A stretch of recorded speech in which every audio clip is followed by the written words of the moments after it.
This video is about the Gothic classic continuity. With the rise of King Robert II, the Valley of Mines, formerly in control of barons, became a vital resource for war. Before the prison colony was founded around 20 years ago, the Valley of Mines was in control of a liege with the name of Bergmar. His lord was Timoris, and his residence was a majestic fortress in the mountains. They owned the entire island.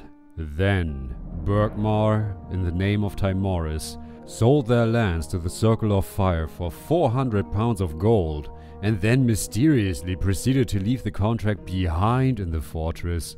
It is highly likely that this happened when King Robert II was convinced for the need to establish a prison colony, but this theory is nothing more than that, speculation.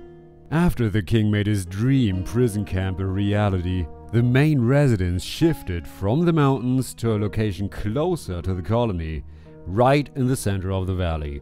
This location would henceforth be known as the camp, where all prisoners and guards were gathered. Skip to 10 years later, the Second Great Orc War didn't look so good, and the king, following the laws of Nordmar, needed a new source of magic ore. Tired of constant prisoner escapes, he was convinced to construct a special barrier.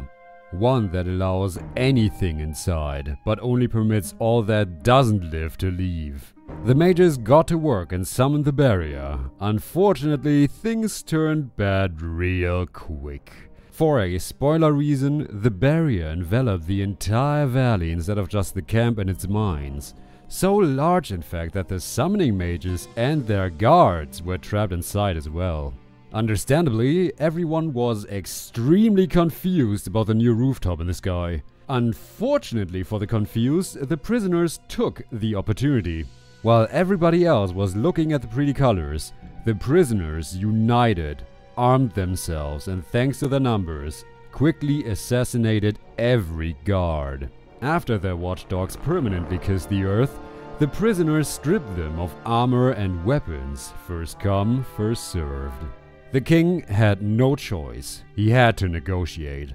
Gomez, the leader of the prisoners, accepted a trade. In return for anything Gomez demanded, the other prisoners had to mine the magic ore and deliver it to the king. Despite only being a theory, it is reasonable to assume that the king ordered all armor designs to be changed across the board afterwards. Nobody could tell how long the barrier would hold, and having prisoners with a vengeance integrating into society wearing high-ranking military armor would be disastrous to say the least. As it was clear who held the power, Gomez declared himself an ore baron, taking control of the camp. The trapped mages, who still held respect due to their power, made a deal with Gomez. They were granted a permanent residence with a constant stream of supplies.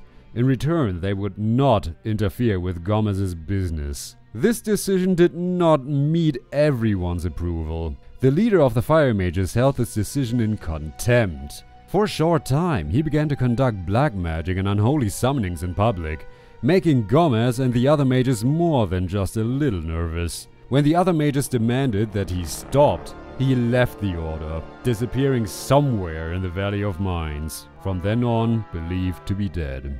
The Circle of Water took issue with it as well. They were convinced that escaping the barrier should be the absolute highest priority.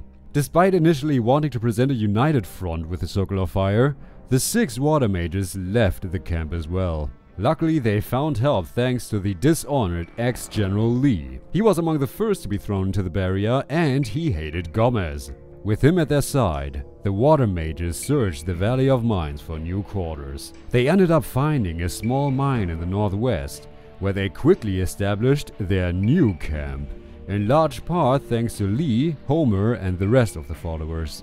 The deal was simple. The water mages find a way to get out of the barrier. In return, Lee and his men protect the mages for whatever they plan.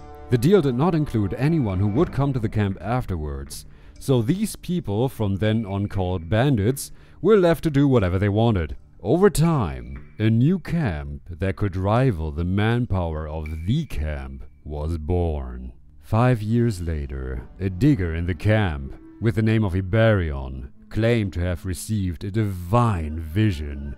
A god named the Sleeper called out to him.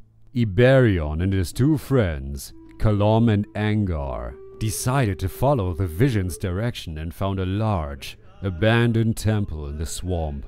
After settling the temple, the three men went back to the camp and convinced other diggers to join their new religion. Together, they founded another new camp, from then on called the Swamp Camp. By harvesting the intoxicating drug swampweed and processing them into joints, they could establish a very profitable business relationship with both the camp and the new camp. Receiving the honorary titles of Core, Kalom and Angar were given positions of great responsibility, as Iberion became the camp's spiritual leader. Core Kalom leads the gurus, people that studied the Sleeper's lessons for years, and the gurus lead the novices. Core Angar leads the Templars, highly trained warriors of the Sleeper.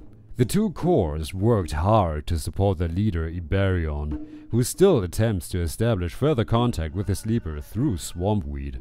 It is unknown when exactly it happened, whether it was after the foundation of the new or the sect camp, but instead of the camp, the prisoners began to call it the Old Camp. Thus, the three camps of the Valley of Mines were set in stone. The stage is complete, as 5 years and a lot of man-meat later, a new prisoner is brought to the barrier.